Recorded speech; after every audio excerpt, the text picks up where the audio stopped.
You will hear a number of different recordings and you will have to answer questions on what you hear. There will be time for you to read the instructions and questions, and you will have a chance to check your work. All the recordings will be played once only. The test is in 4 sections. At the end of the test, you will be given 10 minutes to transfer your answers to an answer sheet. Now turn to Section 1. Section 1. You will hear a student phoning to inquire about a car for sale. First, you have some time to look at questions 1 to 7.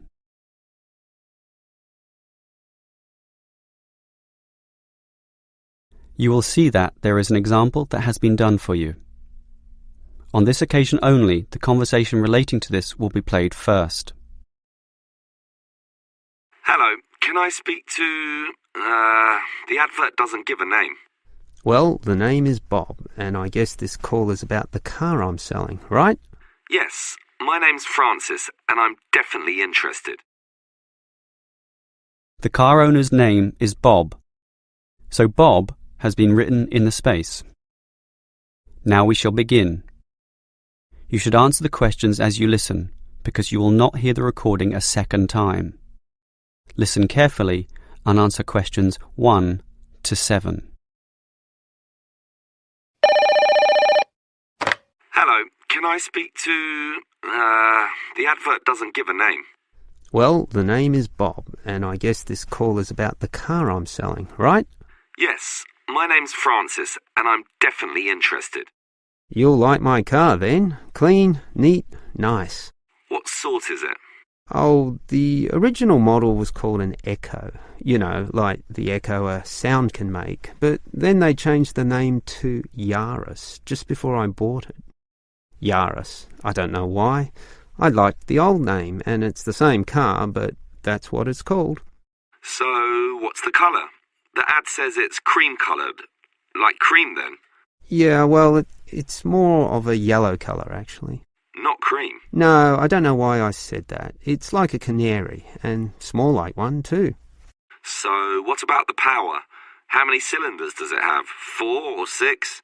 My brother has a 6-cylinder car and says it's very powerful. Well, this one's 4 only, but I find it fine for city driving. As long as you don't intend to drive this car interstate or across the country, it does the job fine. That's okay. I just want the car basically for commuting to work and maybe some weekend trips. Is it 2-door or 4-door? I suppose it's not 4-door. The car's too small for that, right? Right, just 2 doors, as you say. The front seat bends forward to allow entry into the rear. That's fine by me. This car is just for my girlfriend and I anyway. What about accessories? Radio, CD player, anything else? Does it have an air conditioner? Well, no, it doesn't, but I don't find that a problem. I just open the window. I mean, if you really want, you can pay to have an AC installed. Basically, the only additional feature this car has is a radio, but it's still a great deal.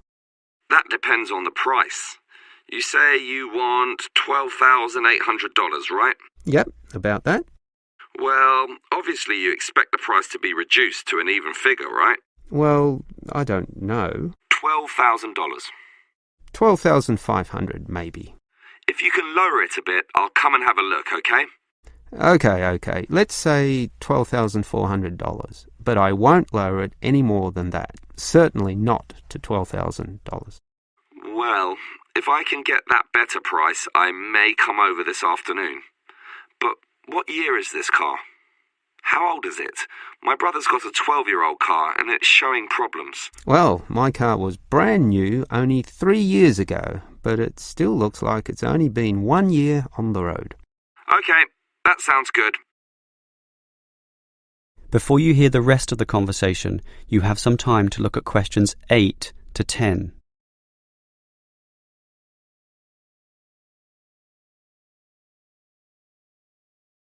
Now listen and answer questions 8 to 10. Can I just ask a few more general questions about this car you're selling? Sure. Can you just tell me why you think it's such a good deal? Of course, I won't necessarily believe you, but just tell me what you think. You can believe me. I honestly think this is a nice car, well worth buying at the price I'm asking. How much registration does it have left? To be honest, not so much, but I think having lots of registration is irrelevant. It's the car you're paying for, the quality and advantages of the engine itself. Well, what about that then? Okay, many people like to accelerate down the freeways, right? There are a lot of speed demons out there who think quickness is all that matters, but basically, people are mostly trapped in city traffic. So one of the things I like is that because this car is small, you can put it anywhere. Say you're in the city wanting to duck into a shop. Well, you can fit this car in any little space while you go shopping or do other things, and that saves you a lot of time. Yeah, but it's not that powerful, right? Oh, sure, the feel of a smoothly purring 6-cylinder engine attracts many people, but I compare my car to those small football players with the tight turning circles, those who can run rings around the larger players. This car is like that. It can turn this way and that way, dodge here, duck in there, sneak around corners, squeeze ahead and grab a position. That's also very useful when travelling in city traffic. Okay, I'll think about it. Sure, think about it, but all these advantages are sound and appeal to other buyers as well. No one holds the same car forever, so you can say exactly the same things that I just said when you want to sell the car. That will make it very easy for you to pass this car on to the next buyer. Yeah, maybe you're right. That is the end of section 1. You now have half a minute to check your answers.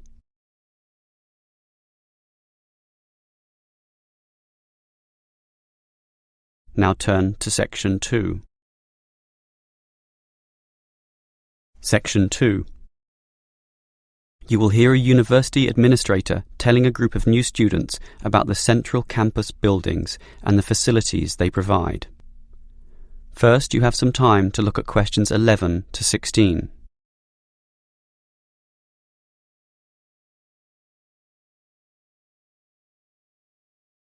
Now listen carefully and answer questions 11 to 16.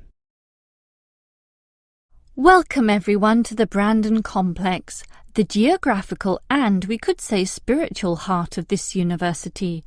This is basically where everyone eats too, as you can see by looking around.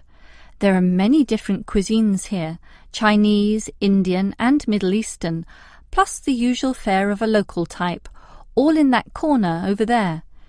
We have many shops here too, but the biggest is Wilson's, right there, providing clothing and hardware. That's next to all the restaurants. Now, on the opposite side of Wilson's we have 3 shops.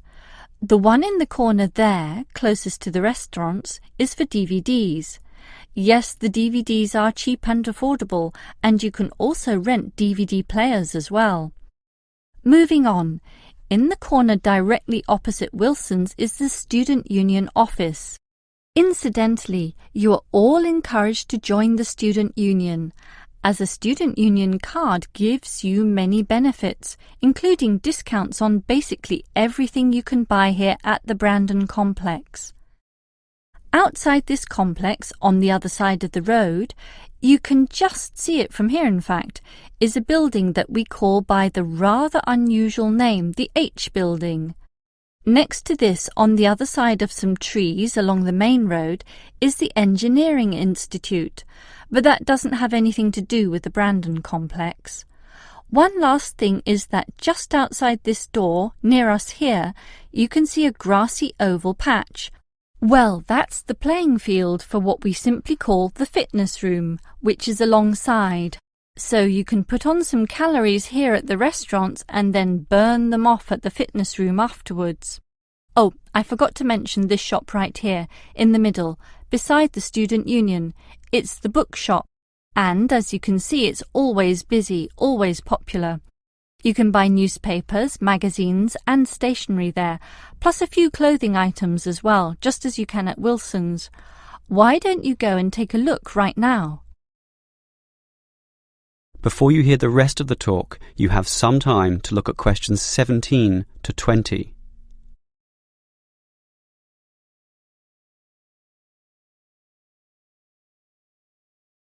Now listen and answer questions 17 to 20.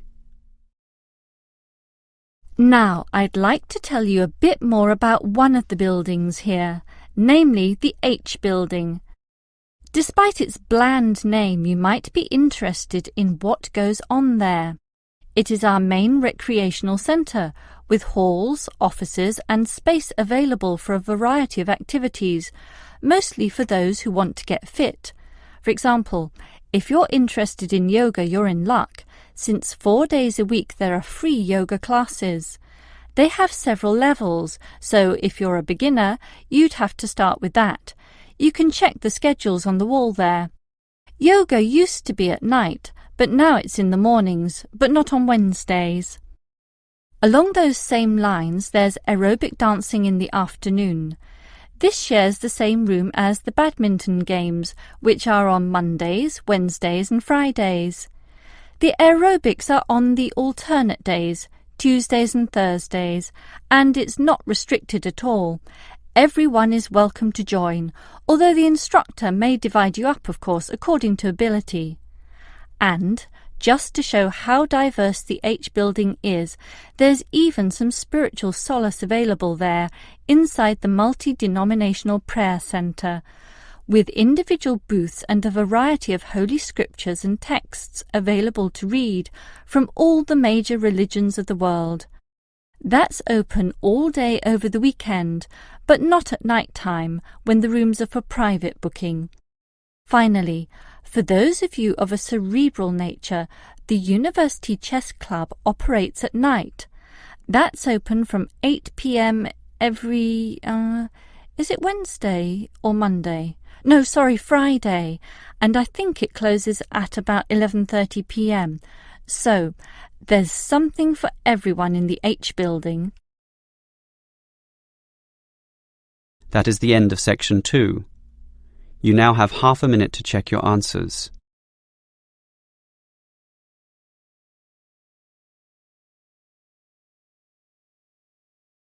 Now turn to section 3. Section 3. You will hear 2 students, Dylan and Emily, discussing a presentation which they will have to make. First, you have some time to look at questions 21 to 24.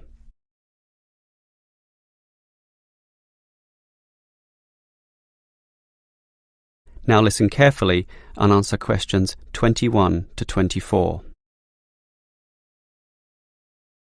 Okay, Emily, as you know, we've got to do this presentation together. I know. I'm a little bit nervous about it. Standing up in front of all those people. And what if the presentation fails? What if... Don't worry. I've been reading a book about giving effective presentations. It's not that hard, but the way to do it is certainly not always obvious either. For example, do you know what the most important part of a presentation is? The final summary, I guess. The opposite. The first minute, in fact. The theory says that first minute is when you win or lose the audience. If you lose them at that point, you'll probably never get them back. So that's why you need a hook. A hook? You mean like when you catch fish? Yes. I mean, not exactly, but yes. We want to catch the audience, right? So we need to start in a way which wakes them up, gets them interested, and makes them watch us. I see. Basically, no matter how good our presentation is, if the message doesn't get across, the presentation fails. So we need to give a fact which really amazes them, or an interesting story, or pose a dilemma which makes them think, something they can really puzzle over. It's better if this is related to the subject, of course, something to do with management in our case. So that's the hook? That's right. From then on, we'll just follow the basic advice. Like what? Like, talk to your audience, as equals. Don't talk down to them, or up to them. They're just the same as us, right? You're right, Some of the best presentations I've ever seen sounded just like conversations. Exactly. And what else made them good? Well, the speakers sort of involved me in the topic and issues under discussion by asking questions, by referring to me, by saying you, and, well, basically they were interesting. And they're exactly the tips we'll follow too. It should be fine. Before you hear the rest of the conversation, you have some time to look at questions 25 to 30.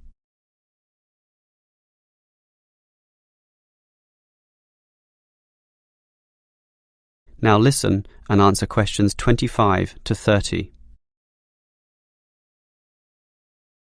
Emily, I think this will be a fine presentation, but how are we going to divide it up? For example, who's going to open it, you or me?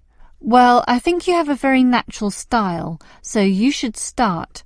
This talk has 5 main parts, so you can introduce it and then do part 1. That's the historical context or background to the issue.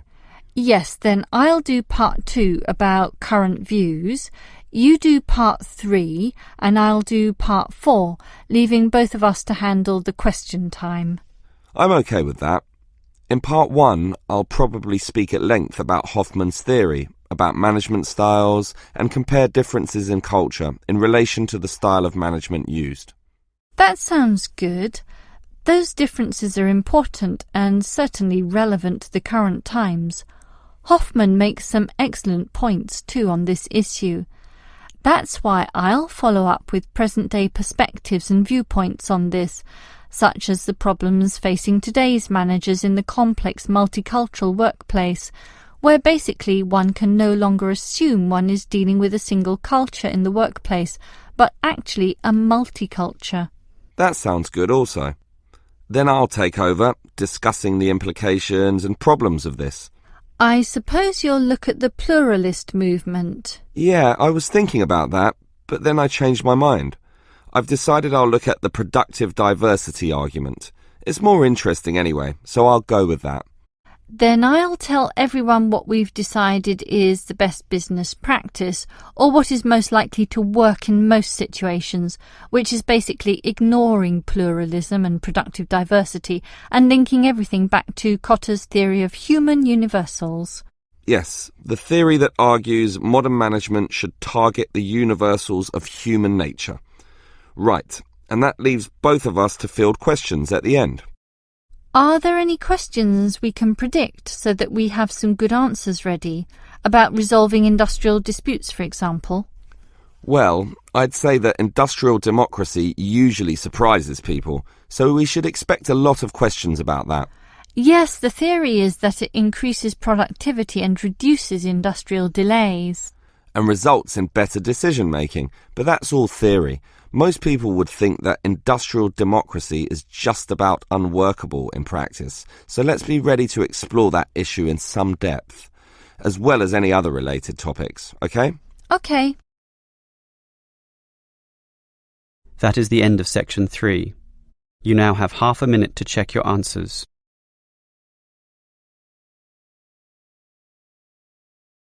Now turn to section 4.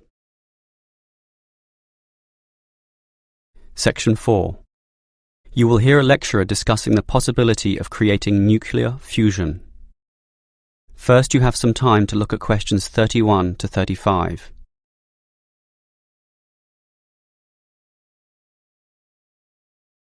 Now listen carefully and answer questions 31 to 35. We look at the sun, a huge ball streaming out essentially limitless energy into space, and we think about how we need that energy here on Earth. Our oil reserves are running out, coal burning causes much pollution, and nuclear energy has many dangers. But where does the sun itself get its energy? The answer is that the sun makes it using fusion, or, more specifically, in a hydrogen fusion process. There is no pollution, no radioactivity, no waste products, and we have plenty of hydrogen. So, hydrogen fusion seems the perfect answer to our energy needs, and scientists have long attempted to achieve it here on Earth. So what happens during this process? The first step is to make two light atomic particles approach. In the case of our Sun, these are hydrogen particles, the lightest and also the easiest to deal with. However, the problem is that the nuclei of atoms have electric fields, and fusion between these particles is opposed by their similar electric charge. They most naturally repel each other, and the nuclei of all elements are exactly the same in this respect. Thus, in order to overcome this repulsion and force them together, in the second step, the particles are heated. The trouble is, you need a lot of heat, incredible temperatures of the sort only seen on the surface of the Sun. This is many millions of degrees, far higher than the melting point of any known material. Still, the concept is simple. The hot, wildly moving particles, which are now called plasma, will crash into each other, resulting in the third step, the fusion into helium, which releases energy and begins a self-sustained process. Before you hear the rest of the lecture, you have some time to look at questions 36 to 40.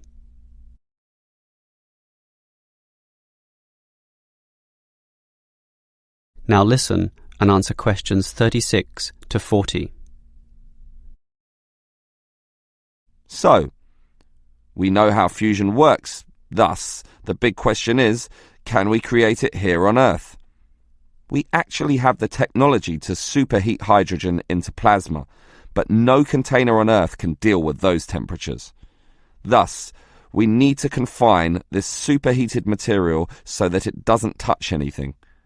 For that, we need a special reactor, and most research has focused on an apparatus known as a tokamak system. That's Tokamak, an acronym from some Russian words meaning toroidal chamber with magnetic field. It's an apt name, since a very powerful magnetic field is used to confine and suspend the super hot plasma in the air so that it doesn't touch anything. This is possible only because this plasma has an electric charge, which interacts with the magnetic field. Of course, the walls of the fusion vessel will still get hot, very hot, and to avoid being melted, they must be cooled with a cryogenic system to intensely low temperatures. But now we are faced with the second problem. If we are to draw power from this system, the reaction must be continuous and controllable. However, when fusion begins, the plasma becomes unstable, and at these temperatures, that is a very serious situation. If we lose control, a disaster could result. Despite the obstacles, in 2010, a European device managed some success, but needed far more power to generate the fusion reaction than that produced from the fusion itself. Obviously, then, it was not useful as a power source. More to the point, this system could only sustain a fusion reaction for a fraction of a second. Yet, to self-sustain, the fusion needs to run for at least 10 seconds. And the future looks bleak. Unfortunately, most scientists predict that many decades will have to pass before fusion power can become a practical reality. That is the end of section 4. You now have half a minute to check your answers.